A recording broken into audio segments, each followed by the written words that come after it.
Dr. Perez.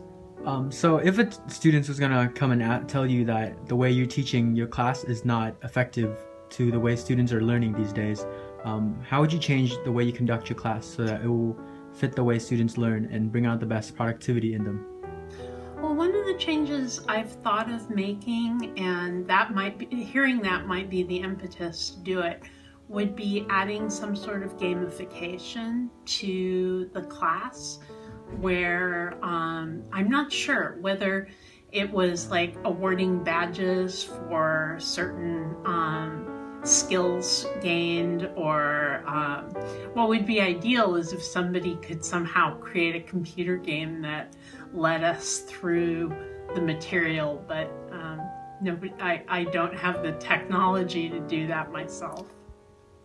So how would you can you give an example of how you're using technology at the moment in your class?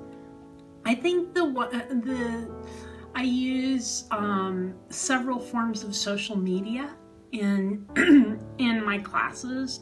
I use Twitter and some sort of blogging in all of my classes to varying degrees. I particularly like when Twitter takes off with my classes, because I feel like it creates a sense of community outside the classroom as well as inside. So I guess Twitter. And do you feel like you've seen like a big difference between just having that technology in class and without? I think so. Some classes more than others. I think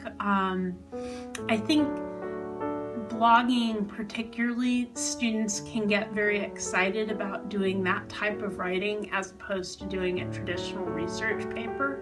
So although we haven't done it for our class, I've done that with my Chicano Studies classes. I also like the idea of encouraging students to write for the public rather than just for me.